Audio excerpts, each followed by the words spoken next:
1.0 scale versus 2.0 scale, brute scale versus ogre scale, troll scale versus horse scale. How do you keep them all straight?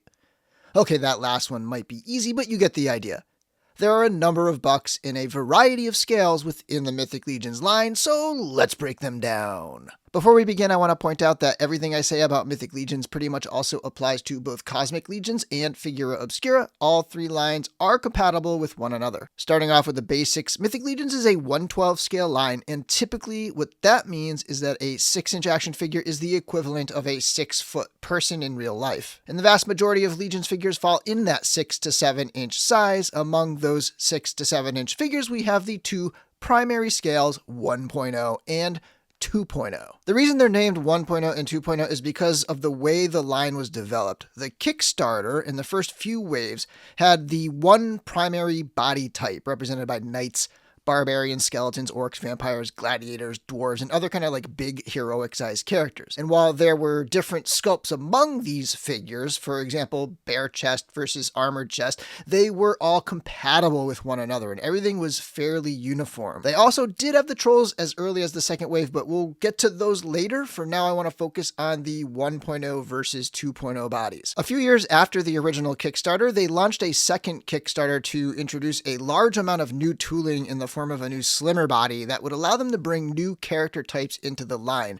most notably female characters, but also like elves, goblins, and other slim characters. This became known as the 2.0 body. And while it seems simple to say 1.0 are the barbarians, vampires, and knight type characters, and 2.0 are the females, elves, and goblins, there are exceptions to these rules. There are indeed 2.0 barbarians, vampires, and knights, and there are indeed 1.0 females, elves, and goblins. So part of this is just being familiar with the overall frame of the figures and silhouette and not just the character types. And the differences are important because there's not a lot of swappability between 1.0 and 2.0. A little bit, but not much. So it helps to know the difference. For example, here's a look at a 1.0 knight next to a 2.0 knight. And here's a look at a 1.0 goblin next to a 2.0 goblin. And it's not always obvious in photos, so when in doubt, ask. The Mythic Legions Cabal Facebook group is a great place to ask questions about this stuff, or even just in the comments of my videos. Eventually, if you collect the line long enough, your eye will automatically start to pick up on the buck based on the parts, torsos especially. One bit of language that can be a little confusing is the concept of the version 2. Some characters have received a second upgraded remake, Baron Voligar 2, for example, or Atlas 2. And some collectors refer to these as 2.0 versions of characters, but it has nothing to do with the scale. So just a heads up on that overlapping language. Speaking of compatibility, going up one size brings us to the next scale and the latest body type introduced by Four Horsemen Studios, the 8-inch brute scale body. There are currently only 2 full brute scale figures in Mythic Legions and just 1 in Cosmic Legions, though the Centaur Apharius does use the upper half of a brute scale body. In fact, the Centaur is the reason the brute scale was introduced.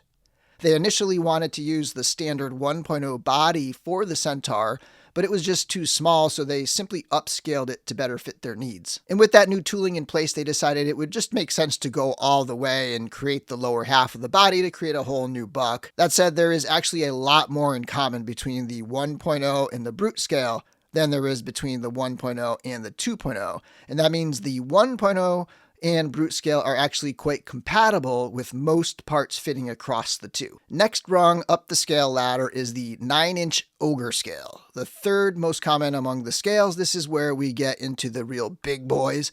These are big, chunky, massive figures, and there's very little compatibility between the ogre scale and any of the other scales. These include the original ogres and half giants, but also the equidrons, the big scaly dragon body used in both Mythic and Cosmic, and the upcoming fully armored Ukzak in Baradoc. And if you don't yet have an ogre scale figure, I highly recommend getting one into your collection. They aren't the best for popping and swapping or any of that really, but they definitely have a presence among the other figures. And then we have the biggest of the big, the trolls. There are only 4 trolls, and aside from the heads, there's very little variation across this scale. All the bodies are basically the same sculpt. These figures are massive. They have a ton of character, and I also recommend owning at least one of these. And aside from the heads, there's pretty much no pop and swap options at all. And then we have the horses, or technically the mounts, because they do have a moose as well as a number of horses, and they all use the same body and therefore have some excellent swappability. The lower half of the centaur is also the same horse body as the rest. And finally, there's one more scale. It's the enigma known as the meatbal scale, and there is only one figure. Cosmic Legion's Slog. This thing is just so different from everything else. It's shorter than an ogre scale figure, but definitely weighs more. In fact, it might weigh more than a troll because Slog is a full injection molded figure, whereas the trolls are the hollow rotocast type of construction. Anyway, that should cover the various types of figures in Legions. If I left anything out, if you still have questions, be sure to let me know in the comments below. And until next time, may the Force be with you.